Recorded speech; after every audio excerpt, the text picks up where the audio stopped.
안녕하세요. 저는 올해 42이고 결혼한 지는 10년 차인 여자입니다. 제가 사실 올해 초 이혼을 했는데요. 그 과정에 너무 황당한 일이 많아서 몸과 마음의 상처를 참 많이 입었어요. 그래서 언젠가 꼭 한번 고백을 하려고 하던 차였거든요. 그런데 이렇게 사연이 뽑혀 익명으로나마 제 사연을 들려드릴 수 있게 되었네요. 이제부터 제 이야기 한 번씩 들어주시고 제발 충고 한마디라도 부탁드려요. 제가 남편을 만난 게 벌써 10년 전이네요. 남편을 처음 본 곳이 재즈댄스 학원이었어요. 제가 다니는 회사가 내근직이라 계속 앉아서만 일을 했거든요. 거기다 회사 생활을 오래 하면서 그 스트레스로 자꾸만 살이 찌는 거예요. 체중이 늘면서 자꾸 붓고 몸도 무겁고 나중에는 하다 발목까지 아픈 거예요. 병원에 갔더니 이러다간 건강을 아주 심하게 해칠 수 있다고 하더라고요. 그래서 운동 처방을 받았는데 제가 사실 대학 시절 댄스 동아리 출신이었거든요. 마침 회사 근처에 재즈댄스 학원이 있어서 등록했답니다. 남편은 재즈댄스 학원을 운영하면서 강사 일도 하는 사람이었어요. 남편이 재즈댄스를 할 때면 그 모습이 정말 멋져 보였어요. 정말 한눈에 반했죠. 그런데 댄스라는 운동 특성상 파트너 형식으로 1대1 교습을 받을 때가 있거든요. 제가 자꾸 살이 찐다고 하니까 집중적으로 칼로리를 소모할 메뉴로 절 지도했어요. 그런데 성격도 너무 친절한 거예요. 그 뒤로 같이 땀을 흘리다 보니 점점 서로 가까워지더라고요. 둘 다 마음이 기울어지는 데까지 그리 오랜 시간이 걸리지 않았습니다. 금방 연인이 된 저희는 그의 결혼에 골인했답니다. 깨가 쏟아지는 부부였어요. 저희는 행복한 신혼생활을 이어갔어요. 남편과 논의해서 아이는 천천히 갖기로 했지요. 양가 부모님도 이 부분을 크게 반대하지 않으셨어요. 아이가 태어나기 전에 부부끼리 행복한 시간 보내는 것에 동의를 해주셨거든요. 그렇게 저희는 여유 있는 신혼생활을 즐기고 있었더랬지요. 하지만 서로 다른 환경에서 자란 탓일까요? 남편의 아버지의 행동이 점점 더 참기 어려워지고 있었어요. 재즈댄스 교습소 문을 닫으면 아버님은 항상 남편을 불러내더라고요. 아무리 피곤한 날도 마찬가지였죠. 남편은 항상 시부에게 끌려가 또 일을 했어요. 아버님은 남편 옆에 제가 있건 없건 아랑곳하지 않고 일을 시키더라니까요. 아주 부하 직원들보다 더 혹독하게 부려먹었어요. 하루는 저희가 교습소 문을 닫고 집에 돌아가려는데 아버님이 나타나셨어요. 아버님은 대뜸 춤만 추면 다 끝나냐? 잔소리 말고 따라와. 해야 할 일이 산더미야. 그날 사실 남편이랑 조용한 곳에 가서 오붓한 시간을 보내려고 했었거든요. 그런데 또 아버님이 부르시자 남편이 반박을 하더라고요. 아버지, 저 올해 결혼했잖아요. 이제 좀 그만하셔야죠. 왜 아직도 제가 철없는 아들로 보이세요? 아내도 옆에 있는데 말씀도 좀 가려서 하세요. 그리고 재즈 댄스는 제 직업이니까 하는 겁니다. 왜 그렇게 절 못 잡아먹어서 안달이세요? 이제부턴 좀 아버지 혼자 가세요. 저는 아내와 약속이 있다고요. 그러자 아버님은 더 화를 내시더라고요. 그깟 춤질이 뭐라고 위세야? 핑계가 그렇게도 없어? 너 이 녀석, 내가 보태준 돈 아니었으면 학원은커녕 구멍가게도 못 열었을 놈이. 남편이 대답했습니다. 아버지, 그 돈 제가 다 갚겠다고 했잖아요. 네가 무슨 수로? 넌 춤만 추다 보니 세상 물정을 몰라도 너무 몰라. 쓸데없는 소리 말고 와서 내가 시키는 일이나 해. 제가 옆에 있었음에도 아버님은 막말을 쏟아내셨어요. 정말 아무렇지도 않더라니까요. 그런 모습이 제 눈에도 매우 인상이 찌푸려졌습니다. 그리고 힘들게 일한 남편을 꼭 저녁 늦게 데려가서 또 뭔가를 시키는 것도 너무 불편했습니다. 연애할 때는 잘 몰랐는데 결혼 후에도 아버님은 정말 하루가 멀다 하고 남편을 불러내더라고요. 아니, 저랑 결혼한 후 남편은 아버님에게 더욱 심하게 시달리는 것 같았습니다. 우울해하는 남편이 돌아온 후 저는 함께 집에 들어가며 진지하게 대화를 나눴어요. 남편이 아버님 일을 하는 것이 마음에 들지 않는다고 솔직하게 말했습니다. 이 문제를 남편도 어느 정도 인지하고 있었는지 미안하다고 하더라고요. 한숨을 아주 푹 내쉬대요. 아버님이 하는 일은 용달차를 이용한 식자재 배달이었어요. 다음날 쓸 식자재를 식당에 납품하는 일이었는데요. 남편을 데리고 나가 무거운 식자재를 들고 나게 하더라고요. 요새 젊은 사람들 야밤에는 일 잘 안 하잖아요. 아주 웃돈을 줘야 부릴 수 있으니 남편에게 시키는 것이었습니다. 월급을 좀 많이 주고 사람을 써도 돼요. 수익은 좀 줄지만 사실 그게 맞는 방법이잖아요. 그런데 아버님은 요만큼도 손해보는 게 싫어서 꼭 남편을 데려다가 배달을 시키고 있었어요. 아니, 아버님은 이 일을 우리가 당연히 해야 하는 일로 생각하시는 것 같았어요. 문제는 그 시간이었습니다. 재즈댄스 학원은 아무리 빨리 문을 닫아도 밤 11시입니다. 야간 강의에 오는 분들이 워낙 많아서요. 남편은 야간 강좌에 오는 분들을 위해 12시로 시간을 늘린 상태였습니다. 그런데 그 뒤에도 또 일이라니요. 차를 끌고 녹초가 된 남편을 데리러 가면 거진 새벽 2시가 되어야 집에 들어오곤 했어요. 그러면 남편은 다음날 학원 오픈할 때 너무 힘들어했어요. 당연하죠. 체력이 아무리 좋아도 이건 너무 가혹했어요. 이런 점을 제가 아무리 간곡하게 말씀드려도 아버님은 들을 때뿐이었어요. 아버님은 제 말을 한 귀로 듣다가 말씀하십니다. 사내 자식이 뭘 그런 걸로 지 마누라한테까지 우는 소리를 해. 됐다. 앞으로 일주일만 더 참고 해봐. 그래서 남편이 어쩔 수 없이 배달을 가면 어김없이 새벽 2시에야 끝이 납니다. 너무나도 지친 남편도 나중에는 반발심이 심해지더라고요. 나중에는 아버님이 거는 전화까지 짜증내면서 끊고는 했어요. 보고 있던 저도 불만이 커져서 아버님과 대화를 해야 하는 상황이 왔습니다. 하지만 아버님은 다음 날에도 그 다음 날에도 오셔서 남편을 데려가세요. 저도 남편을 도와주려고 배달 트럭에 타면 정말 힘든 일을 눈 하나 꿈쩍 안 하고 시키세요. 물건 내리는 것을 돕다가 다쳐서 손목이건 팔목이건 파스를 덕지덕지 붙였거든요. 도저히 새색시가 할 일이 아닌데도 아버님은 정말 걱정하는 말 한마디 하는 법이 없었어요. 아버님은 그게 뭐 대수라고? 나는 더 많이 다쳐봤다. 이러는 거예요. 정말 기가 차서 말도 안 나오더라고요.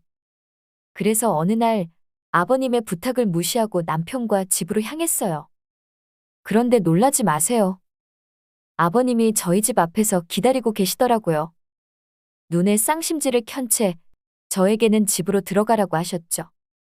아주 으르렁거리는 목소리로 남편과 따로 할 말이 있다며 우리를 번갈아 쳐다보셨어요. 정말 심각한 상황이었습니다. 어찌가 표정이 흉악했는지 저는 아버님이 무섭기까지 했습니다. 제가 집에 못 들어가고 가만히 숨어서 보고 있는데 남편이 말했습니다. 일하고 와서 아버지 가게에서 일하는 것도 힘들어요. 왜 항상 아버지만 생각하세요? 혼자 하시면 되잖아요. 아버지네 직원들 다들 출근해서 일 잘하는데 왜 저를 잠도 못 자게 하고 식자재를 나르게 하세요? 말하다가 북받쳤는지 남편 눈에 눈물이 그렁그렁하대요. 정말 너무하십니다. 이럴 거면 저는 이제 아버님의 아들이 안 할래요. 아버님이 대답하셨습니다. 너 임마, 그게 지금 애비 앞에서 할 소리야. 내가 배추 나르고 문 알라서 번 돈으로 널 학교 보냈다. 너 임마, 옷 입히고 밥 먹이고 춤추는 학원까지 차려줬는데 그게 싫다고 이 난리를 치는 거냐?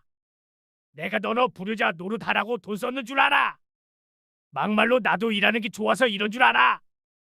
그렇게 소리를 지르시더니 어느 순간 주변에 쓰레기통이건 간판이건 마구 발로 차시는 게 아니겠어요. 골목은 그야말로 아수라장이 되었어요. 됐다. 너 같은 놈 필요 없으니까 들어가라. 아버님과 남편은 동네가 떠나갈 정도로 언성을 높이며 다투기 시작했습니다. 감정이 점점 더 악화될까봐 두려운 마음에 아버님과 남편을 말렸고 동네 사람들이 자는 시간에 시끄럽게 뭐 하는 거냐고 소리치는 것을 겨우 잠재웠습니다. 사실 그동안 남편이 아버님에게 못한 것은 아니었습니다. 아버님이 정말 힘겹게 자신을 키워준 것도 잘 알고 보답하고 싶어 매달 꼬박꼬박 용돈도 많이 드렸습니다. 그런 부분에 대해서는 별말하지 않으시고 당연히 받아야 한다며 더 달라고 원하십니다. 오히려 적다고 불만이셨죠. 저희도 생활해야 하고 저축도 해야 해서 적당한 선에서 드리려고 하지만 남편도 그런 생활이 점점 버거워하는 것 같았습니다. 저희도 좀 더 좋은 환경으로 이사하고 앞으로 아기가 생기면 들어갈 돈도 많이 생기잖아요. 걱정이 한두 개가 아니었습니다. 그럼에도 아버님 용돈을 꼬박꼬박 챙겨드렸죠. 아버님 문제는 그것만이 아니었어요. 더 큰 문제가 있었죠. 절 너무너무 미워하시고 있었던 거예요. 결혼하고 나서 이런 상황들이 점점 더 안 좋아지기 시작하자 아버님은 이 모든 일이 전부 제 탓이라고 생각하시며 저를 싫어하기 시작했습니다. 남편이 결혼 전에는 군말 없이 따라왔는데 결혼하고 나서부터 반항한다나요? 이 모든 것을 전부 제 탓으로 돌리기 시작하셨습니다. 저도 더는 참지 못하겠더라고요. 그게 너무하다고 생각해 아버님께 불만을 털어놓았습니다. 그렇게 자꾸 싸우다 보니 남편도 아버님과 거리를 두기 시작했습니다. 저와의 싸움도 보기 싫고 매일 밤마다 식자재 트럭을 몰고 혹사당하는 것도 지긋지긋했으니까요. 하지만 아버님은 그것도 다 제 탓으로 생각하시더라고요. 그렇게 아버님과 제 사이의 골은 점점 더 깊어만 갔습니다. 반면에 아버님의 왕래는 줄어들었습니다. 결국 남편과 아버님이 크게 싸운 날이었어요. 아버님은 다시는 얼굴을 안 본다며 화를 내시며 돌아갔어요. 그런데 슬프거나 죄송한 게 아니라 안도의 마음이 들더라고요. 더 이상 안 본다니 저희는 다시 평온을 찾았고 예전처럼 정상적인 삶으로 돌아올 수 있었습니다. 그렇게 한동안 조용했습니다. 아버님이 찾아오지 않으니 저희 삶이 정말 달라졌고 스트레스도 받지 않아 차라리 이렇게 사는 게 훨씬 좋다고 생각했습니다.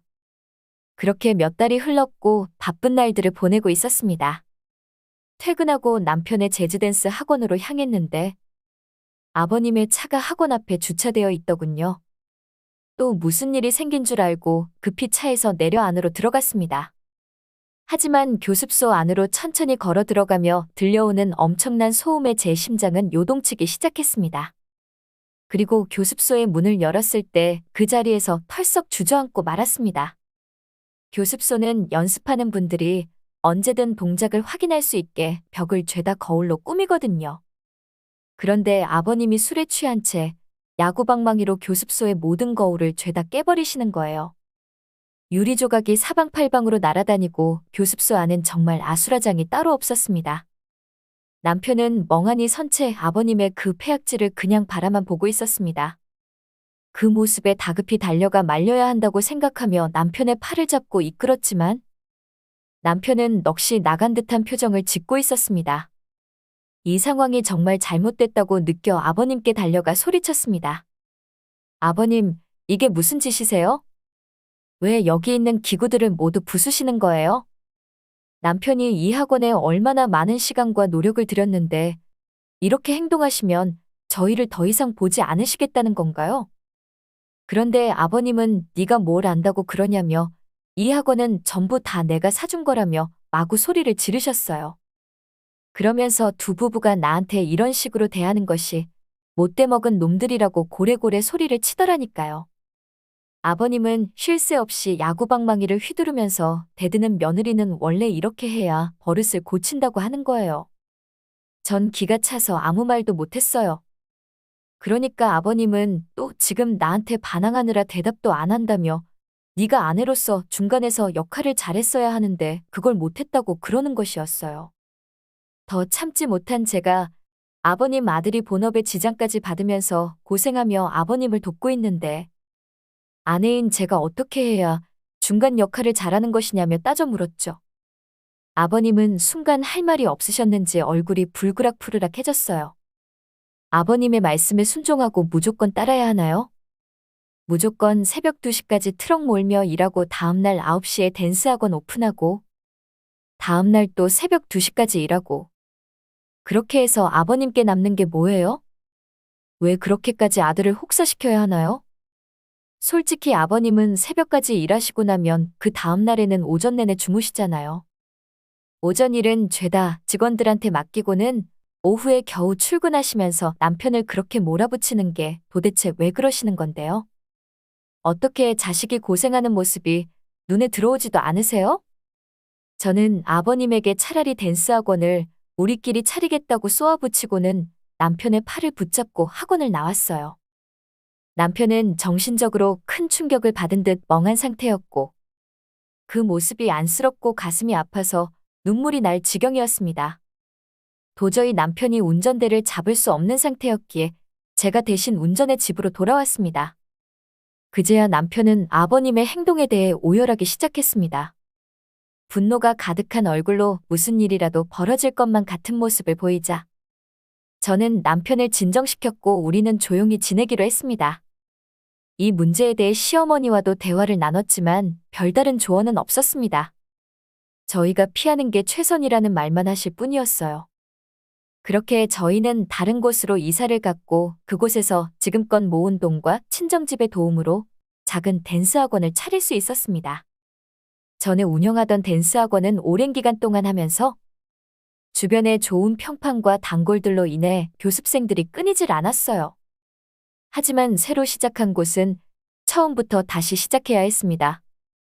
남편은 전단지를 돌리며 두 발로 뛰었고 저도 퇴근 후 운동할 겸 동네를 돌아다니며 전단지를 나눠주었습니다. 그렇게 새로 시작한 곳에서 저희는 천천히 자리를 잡아가며 아버님과의 인연을 끊은 채 열심히 살아갔습니다. 아버님도 더 이상 저희를 찾지 않으셨습니다. 시간이 흘러 남편과 저는 아버님에 대한 가슴 아픈 마음을 간직한 채 7년이 흘렀습니다. 그동안 우리는 어느 정도 생활이 안정되었어요. 그런데 딱 하나 문제가 있었습니다. 갖은 노력을 해도 도통 아기가 생기는 것이 아니었어요. 결혼할 당시 남편과 제 건강 상태를 검사했었는데 둘 다 문제가 없다는 진단을 받았고 좋은 결과를 기대했었습니다. 하지만 기대와 달리 임신이 되지 않아 너무 가슴 아팠습니다. 남편은 자신의 잘못이라며 저를 위로했지만 시간이 갈수록 저는 정신적으로 힘들어졌습니다. 그래서 다시 산부인과를 찾았고 제가 호르몬 불균형 판정을 받았습니다. 이로 인해 불임이 될 수 있다는 충격적인 소식을 들었습니다. 호르몬 수치가 높으면 생리가 멈추거나 불임이 될 수 있다는 사실을 너무 늦게 알게 되었습니다. 정말 가슴 아픈 일이었습니다. 그동안 생리 주기가 불규칙했는데 생활 패턴이 바뀌어 그런 줄만 알았거든요.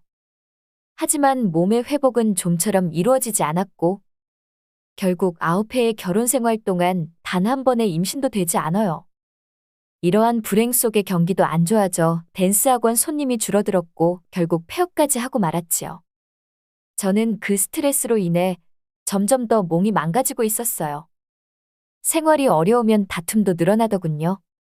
어려운 상황이 계속되며 남편과 자주 다투게 되었어요. 정신적으로 많이 힘들었습니다. 결국 남편은 재즈 댄스 학원을 완전히 접고 다른 학원에서 월급쟁이 강사로 취직했습니다. 그래도 월급을 받으며 일하는 것은 나쁘지 않았습니다. 꼬박꼬박 돈이 들어오면서 생계가 점점 안정되어 갔습니다. 그러던 어느 날 갑자기 시어머니에게서 전화가 온 거예요. 아버님의 건강이 많이 안 좋다고 하시더라고요. 원래는 남편에게 전화를 하려고 했는데 계속 전화를 받지 않아 저에게 전화하셨다고 하셨어요. 남편과 이 문제에 대해 진지하게 대화를 나누었죠. 남편에게 아버님 얼굴을 한 번은 봐야 하지 않겠냐고, 우리가 시부모님과 말로는 인연을 끊겠다고 했지만 세상을 떠난 뒤에 후회하는 것보다는 차라리 얼굴을 한 번 보고 속 편히 사는 것이 낫다고 말했어요. 나중에 후회하지 말고 그냥 눈 딱 감고 얼굴만 보고 오자고 했지요. 남편은 당장은 발길이 떨어지지 않는다며 좀 더 시간이 필요하다고 했습니다. 그러면서 지금 당장은 우리 상황도 좋지 않은데 아버지한테까지 신경 쓰는 것은 골치 아프다고 했어요. 나중에 마음의 여유가 생겼을 때 다시 얘기하자면서요. 더 이상 말하고 싶어 하지 않았습니다. 내심 기대하고 있었던 시어머니는 남편과의 대화 내용을 듣고 기분이 상하셨는지 제가 그 일을 제대로 컨트롤하지 못한다며 불평하셨습니다. 아버님은 간암 사기 진단을 받으셔서 상태가 매우 위중했습니다. 이미 온몸으로 전이가 진행된 상태였죠. 술을 원체 좋아하시던 분이라 놀랍지도 않더군요. 복잡한 마음을 뒤로하고 남편이 퇴근하기 전에 맛있는 밥상을 차려 준비했습니다. 그런데 그날은 남편이 평소보다 많이 늦었더라고요. 걱정되어 전화를 해보았지만 웬걸? 신호음은 가는데 도통받지 않는 거예요. 그때부터 걱정이 되기 시작했죠. 한참 후 현관문으로 들어온 남편은 걸음걸이가 이상했어요. 배를 움켜쥔 채 다리를 질질 끌고 있더군요. 너무 놀라서 무슨 일인지 물었더니 아니 글쎄 댄스 학원을 나오는 길에 그만 달려오는 오토바이에 부딪히고 말았다지 뭐예요. 급하게 오는 오토바이를 피했는데 그만 가드레일에 걸려 구르고 말았다는 거예요. 그러면서 남자의 하부를 그만 크게 찍고 말았다네요. 오토바이는 뺑소니 오토바이였습니다. 여담이지만 아직까지도 잡히지 않았다고 하네요. 결국 남편은 중요 부위를 다쳐서 급히 포경 수술을 해야 했습니다. 다행히 크게 문제는 없다고 하지만 완전히 회복되려면 몇 달이 걸릴 것 같다고 했습니다. 이 사고에 정말 충격을 받았습니다. 대명천지의 뺑소니라니요. 병원 침대에 웅크리고 누워있는 남편의 모습이 너무 안쓰러웠습니다. 결국 남편은 회복하는 동안 집에서 쉬었고 저는 평소처럼 일하며 지냈습니다. 한 달쯤 지나 남편의 몸이 정상으로 돌아왔고 이후로 별 문제 없이 지내고 있었습니다. 그 주에 친정집에 가야 하는 일이 생겨 남편과 함께 친정으로 향했습니다. 그날따라 멀미가 심했습니다. 평소 멀미를 하지 않는데도 앞자리에 앉았음에도 불구하고 너무 심했어요. 그래서 평소보다 2배 이상 걸려서 도착했습니다. 멀미가 심해져서 친정 엄마가 신경 써서 준비한 맛있는 음식을 제대로 먹지도 못했습니다. 평소보다 음식 냄새도 거북해서 결국 화장실에서 구토를 했습니다. 이상한 몸 상태에 무언가 이상하다는 생각이 들어 임신 테스트를 해보니 임신을 한 것이었어요. 감격스러운 순간이었습니다. 거의 10년 만에 찾아온 임신 소식에 저는 무슨 말을 해야 할지 모르겠더라니까요. 저는 부모님의 열렬한 축하를 받았고 남편도 믿기지 않는 듯 제 손을 꼭 잡아주었습니다. 이 소식은 시댁에도 알려졌지요. 자연스럽게 아버님에게도 전해졌습니다. 회사의 상황을 설명하고 안정권에 들 때까지 일을 쉬고 있었는데 시어머니가 제 임신 소식을 듣고 겸사겸사 저희 집에 찾아오셨습니다. 놀랍게도 시어머니 뒤에 아버님이 따라오셨어요. 2년 만에 보는 아버님은 마스크를 착용하고 계셨고 몸 상태가 심각하게 나빠진 것처럼 보였습니다. 전에는 남편보다 큰 키에 풍채가 당당했는데 이제는 많이 말라 계셨어요. 흔들흔들 움직이며 지팡이를 끌고 온 아버님은 도끼가 많이 사라진 모습이었습니다. 아버님은 저를 보며 임신을 축하한다고 말씀하셨고 손자를 보고 세상을 떠나야 하는데 시간이 허락하지 않을 것 같다고 씁쓸하게 웃으시더군요. 남편이 퇴근할 시간이 되자 시어머니는 아들 얼굴을 보고 가자며 아버님을 붙잡았습니다. 남편이 들어오자 아버님은 오랜만에 단둘이 대화를 나누고 싶다며 일어나셨습니다. 시어머니는 남자들끼리 대화를 하게 두라며 진지한 대화로 서로의 감정이 풀릴 것이라고 말씀하셨습니다. 저는 시어머니와 대화를 나누었지만 마음은 온통 남편과 아버님 쪽으로 쏠려 있었습니다. 결국 참지 못하고 시어머니가 화장실에 들어간 사이에 현관으로 나갔습니다. 엘리베이터 옆에서 2사람이 대화하는 소리가 들렸는데 아버님이 남편에게 화를 내며 충격적인 말을 하기 시작하셨습니다. 그 말을 듣던 저는 그 자리에 주저앉고 말았습니다. 아버님의 말은 너무나도 충격적이었습니다. 너가 전에 그랬잖아. 수술한 거 절대 풀지 않을 거라고. 뱃속에 있는 아이가 또 장애가 있으면 그땐 못 살 것 같다고 그랬었지. 이제 어쩌려고 그래? 그때랑 똑같이 해도 애엄마도 버릴 거야. 아니 애와 애엄마가 있다니요. 저 말고도 남편한테 애와 애엄마가 있다는 말에 귀를 의심할 정도였습니다. 곧 남편의 소리치는 목소리가 들려왔습니다. 그때는 장애가 있을 거라고 생각을 못했죠. 그리고 그건 결혼하기 실수인데 그걸 왜 지금 와서 또 들먹이는 거예요? 그러자 아버님이 남편을 나무라더군요. 남편이 졸라서 간신히 헤어졌고 장애가 있는 애는 고아원으로 보냈는데 어째서 또 그랬냐며 화를 내시더라고요. 그러면서 식자재 맡으러 오면 좀 더 자세히 얘기하자고 말을 끊으셨습니다. 애엄마한테 전화가 왔더라. 생활이 힘들다고 돈을 보내달래. 내가 애한테 장애가 있다고 일방적으로 헤어진 거잖아. 생각을 좀 해봐라. 나는 그저 우리 며느리한테도 똑같은 일이 벌어질까 봐 걱정돼서 하는 소리야. 남편은 그 일로 그동안 정신적으로 정말 많이 힘들었다고 말했어요. 그래서 10년 넘게 정관수술을 풀지 않았던 거라는군요. 그러다 포경수술로 인해 정관을 다시 풀었다고 했습니다. 저는 그 사실을 알고 엄청 충격을 받았습니다. 머리를 망치로 맞은 것 같았어요. 그동안 아이가 없는 것이 남편 때문이라니 꿈에도 생각 못했던 일이었죠. 저는 남편과 아버님이 계단에서 나는 소리에 정신을 차릴 수 없었어요. 그동안 저 혼자 임신하기 위해 별의별 노력을 다했는데 제 몸에만 문제가 있다고 생각했었는데 남편이 정관수술을 했었다니요. 거기다가 남편은 버젓이 애와 애엄마가 있었는데도 야멸차게 버리고 저와 결혼했던 것입니다. 저는 남편이 어떻게 과거에 만난 여자가 아이까지 있었다는 걸 숨겼다는 게 도저히 용서가 되지 않았습니다. 아이한테 장애가 있다고 고아원에 보낸 것도 충격적이었어요. 그래서 또 장애아가 나올까봐 정관수술을 했던 거였다니 도저히 믿을 수 없는 대화 내용에 저는 다리에 힘이 쭉 빠지고 말았습니다. 그때 뒤에서 뭔가 떨어지는 소리가 났어요. 뒤를 돌아보니 시어머니가 쟁반을 떨어뜨린 채 입을 막고 계셨어요. 저와 마주친 눈빛은 정말 저승사자를 본 것 같은 눈빛이었어요. 한참 동안 말없이 시어머니와 서로 쳐다보고 있었는데 남편과 아버님이 걸어 나오셨습니다. 저를 보게 되자 두 분이 엄청나게 놀라더군요. 저는 하염없이 눈물을 흘렸습니다. 남편은 저를 붙잡으며 말 좀 들어보라며 애원했지만 말로 모든 게 해결될 수 있는 것은 아니잖아요. 남편은 그때는 철없이 한 행동이라며 용서해 달라고 하더군요. 하지만 그동안 숨겼던 엄청난 사실에 도저히 용서할 수가 없었습니다. 결국 저는 남편과 이혼을 하기로 마음먹었습니다. 시부모님과 남편은 무릎을 꿇고 용서를 구했지만 도저히 더는 이 사람들을 믿을 수 없었지요.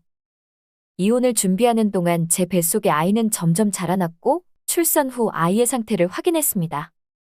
다행히 손과 발이 멀쩡하고 별다른 장애가 없더군요. 시댁에서는 아이를 보고 싶어 했지만 저는 절대 얼굴을 보여주지 않았습니다. 이후 저는 아이와 집을 나와 친정에서 지원해준 돈으로 작은 집을 구했습니다. 아이와 저 둘뿐인 단촐한 가족이지만 그래도 서로 믿고 사랑할 수 있으니 마음은 훨씬 홀가분하네요. 앞으로 우리 아이와 나쁜 일 없이 행복하게 잘 살기만 바라고 있어요. 과거 남편이 저지른 죄에 대해서는 하늘이 벌할 날이 오겠지요. 시부모님의 모진 소리와 기행도 그렇고요. 전 이제 다 잊고 살려고 합니다. 이제 시작하려고 하는 저희 가족에게 좋은 일이 있기를 기도하면서 이 이야기를 듣는 분들께서도 제게 따뜻한 충고 한마디씩 부탁드려요. 제 사연은 여기까지입니다. 지금까지 들어주신 여러분께도 행복한 시간이 찾아오시길 바라며 이야기를 마칠까 합니다. 채널에는 재미난 사연과 이야기 많으니 다른 것들도 들어주세요. 앞으로도 많은 시청 부탁드립니다.